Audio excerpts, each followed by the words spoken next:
श्री कृष्ण कहते हैं संसार में आपको कई ऐसे लोग मिलेंगे जो आपको बताएंगे कि क्या करना है, किंतु उससे भी अधिक महत्वपूर्ण बात यह है कि क्या नहीं करना है।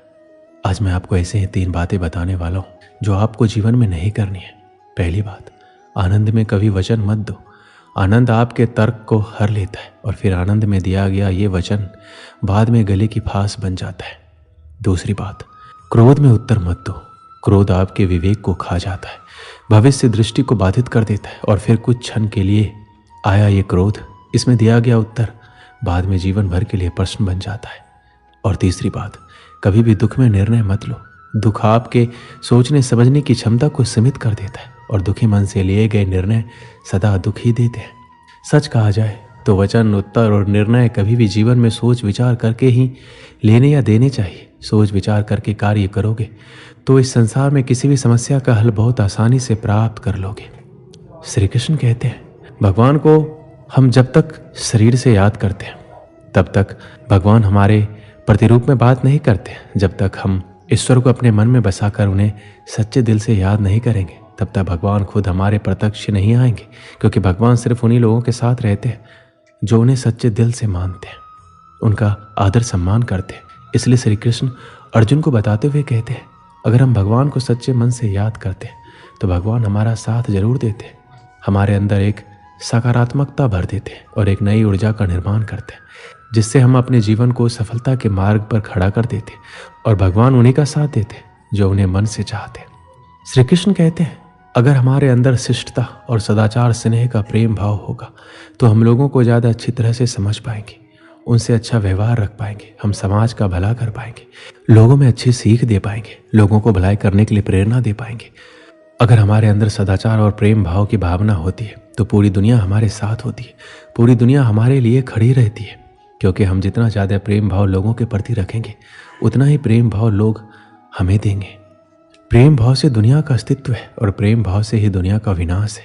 प्रेम भाव के बिना जीवन असंभव है, क्योंकि अगर लोगों के बीच प्रेम भाव नहीं होगा तो लोग एक दूसरे को कभी नहीं समझ पाएंगे, एक दूसरे में ईर्ष्या की भावना को पैदा करके इस पूरी सृष्टि का विनाश का कारण बनेंगे। श्री कृष्ण कहते हैं क्रोध को पी जाना ही बेहतर है, क्योंकि हमें जब क्रोध आता है तो काफ़ी सारा नुकसान कर देता है। गुस्सा हमें आता है पर हम उस गुस्से को उतारते किसी और व्यक्ति पर है, जिससे दोनों की मध्य बुराई की भावना उत्पन्न होती है। इसलिए श्री कृष्ण ने क्रोध को बहुत ही खराब माना है और कहा है कि व्यक्ति को क्रोध नहीं करना चाहिए। उसको अगर किसी बात पे क्रोध भी आ रहा है तो उस बात को वह शांतिपूर्वक सुने, समझे और उस परिस्थिति को देखकर उसमें सुधार करे, ना कि क्रोध करे।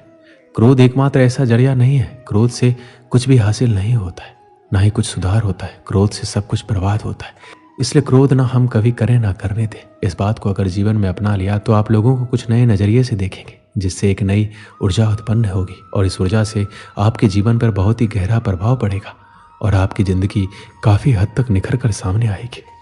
श्री कृष्ण कहते हैं जिंदगी में त्याग बहुत अहम भूमिका निभाता है। जो व्यक्ति त्याग करना जानता है वह अपने जीवन में वह सब कुछ पा लेता है जिसकी वह चाह रखता है। वह ऐसे मुकाम पर पहुंच जाता है जहां पर कभी वह जाने की सिर्फ सोचा करता था। ऐसे मुकाम को हासिल करने के लिए हमें अपनी ज़िंदगी में काफ़ी कुछ छोड़ना पड़ता है। हमें अपने ऐशो आराम और अपनी रोज़मर्रा की ज़िंदगी को छोड़कर कुछ ऐसी ज़िंदगी को अपनाना पड़ता है जिसको हम कभी जीना नहीं चाहते, पर उस ज़िंदगी को जीकर हम अपने आने वाली ज़िंदगी को इतना बेहतर बना लेते हैं कि पूरा जीवन सफल हो जाता है।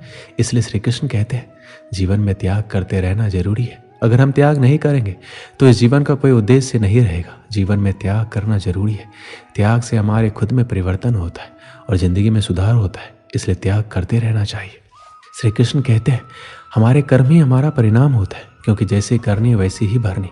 जैसा हम कर्म करेंगे वैसा ही हम पाएंगे। जीवन में कभी भी लक्ष्य को प्राप्त करना हो तो व्यक्ति 2 भाग साथ लेकर चलता है। पहला अपने लक्ष्य को पाने का निश्चय और दूसरा अपने लक्ष्य तक पहुंचने का मार्ग। सब यही करते हैं, किंतु सब अपने लक्ष्य को प्राप्त नहीं कर सकते। क्यों? क्योंकि लक्ष्य न मिल पाने की स्थिति में व्यक्ति को कुछ बदलना होता है। कुछ अपना निश्चय बदल लेते हैं, कुछ अपना मार्ग। जो अपना मार्ग बदल का प्रयास करते हैं उन्हें सफलता प्राप्त हो ही जाती है, किंतु अपना निश्चय बदलने वाले सफलता का स्वाद कभी नहीं चख पाते। इसलिए अपना निश्चय कभी मत बदलिए, क्योंकि निश्चय खो देने पर चंद्रमा भी पूर्णिमा के दिन ग्रहण पा जाता है। अपना निश्चय बनाए रखें, आपको सफलता अवश्य मिलेगी। श्री कृष्ण कहते हैं हमें अपने परिश्रम पर विश्वास रखना चाहिए। अगर हम अपने परिश्रम पर विश्वास रखेंगे तो हम कभी भी हार का सामना नहीं करेंगे। अगर हम अपने कर्म, परिश्रम, मेहनत पर अटूट विश्वास रखकर उसमें कायम रहेंगे तो हमें उससे बहुत अच्छे परिणाम मिलेंगे। वह परिणाम आपको जीवन जीने में बहुत आसान होंगे, क्योंकि एक परिश्रम ही है जो एक रंक को राजा बना देता है और राजा को रंक बना देता है। अगर आप परिश्रम और सही निर्देश और सही दिशा में काम करते हैं तो जीवन में सफल होना पक्का ही है। पर अगर आप अपने परिश्रम पर विश्वास नहीं रखते तो उसमें आप धोखा करते हैं, तो आप याद रखना कि आप धोखा भी खुद के साथ कर रहे हो। इससे ना ही किसी और की ज़िंदगी बनेगी और ना ही कुछ होगा। आप धोखा करोगे तो खुद के लिए। इसलिए अपने परिश्रम पर इतना विश्वास रखें कि आप जो कर रहे हैं वह आपको एक ऐसा परिणाम दे जिसकी आपने कभी अपेक्षा नहीं की होगी। बहुत समय पहले की बात है, जंगल के किनारे एक छोटा सा गांव था। जंगल में जंगली जानवर बहुत अधिक मात्रा में थे, इसलिए गांव के लोगों को पेड़ पर चढ़ने का ज्ञान होना अति आवश्यक था, ताकि जंगली जानवरों से सामना होने पर वो पेड़ पर चढ़कर अपनी जान बचा सके। जो लोग जंगल में लकड़ियां काटने जाते थे उनके जंगली जानवरों से दो चार होने की अधिक संभावना थी, इसलिए वो लोग पेड़ पर चढ़ना अवश्य सीखते थे। उस गांव में एक बुजुर्ग सज्जन रहा करते थे। सब लोग उन्हें बाबा बुलाते थे।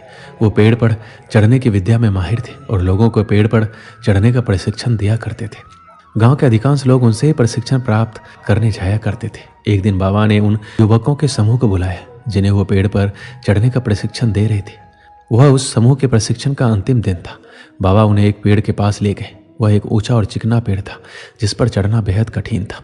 बाबा युवकों से बोले, आज तुम्हारे प्रशिक्षण का अंतिम दिन है। मैं देखना चाहता हूँ क्या तुम लोग पेड़ पर चढ़ने में माहिर हो गए हो। इसलिए मैं तुम्हें इस चिकने और ऊंचे पेड़ पर चढ़ने की चुनौती दे रहा हूँ। यदि तुम सब इस पेड़ पर चढ़ने में सफल रहते हो तो दुनिया के किसी भी पेड़ पर आसानी से चढ़ सकते हो। बाबा की बात सुनकर सभी युवक उत्साहित हो गए। वो पेड़ पर चढ़ने के लिए एक पंक्ति में खड़े हो गए। सबसे पहला युवक पेड़ पर चढ़ने लगा और बड़ी ही आसानी से पेड़ पर चढ़ा और फिर नीचे उतरने लगा। उतरते समय वह आधे रास्ते में था। तब बाबा बोले, सावधान, आराम से संभल कर उतरो, कोई जल्दी नहीं है। उस युवक ने वैसा ही किया। वह आराम से सावधानी से नीचे उतरा।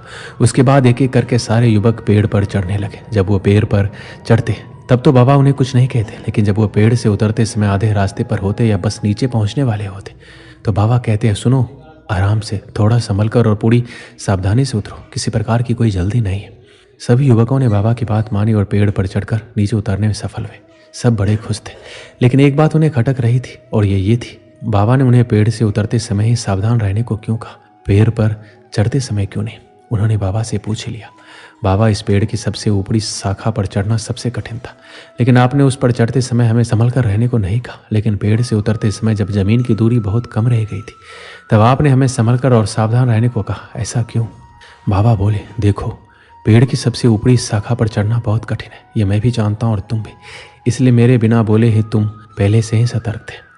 ऐसा हर किसी के साथ होता है। कार्य के प्रारंभ में सब सतर्कता से ही आगे बढ़ते हैं, किंतु सतर्कता और सावधानी में चूक तब होती है जब हम मंजिल के समीप होते हैं। तब हमें लगने लगता है कि हमारा काम तो पूरा होने का है, मंजिल अब दूर नहीं, और वहाँ हमारा ध्यान भटक जाता है और हम गलती कर जाते हैं। इसलिए हमेशा याद रखो कि मंजिल के नज़दीक पहुँचने और यथार्थ में मंजिल पर पहुँचने में बहुत फ़र्क है।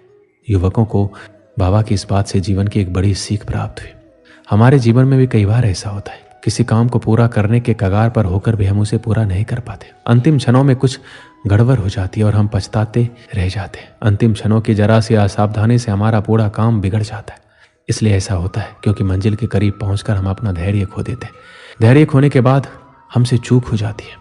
इसलिए जब तक मंजिल तक ना पहुंचे धैर्य बना कर रखें।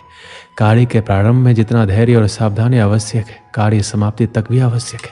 इसलिए कार्य पूर्ण होने तक धैर्य ना खोए, उतना ही सावधान रहे जितने प्रारंभ में रखते हैं। कहीं धैर्य खो देना लक्ष्य खो देने का कारण ना बन जाए। दोस्तों, इस वीडियो में बस इतना है। मिलते हैं अगली वीडियो में। अपना ख्याल रखिएगा। जय श्री कृष्ण।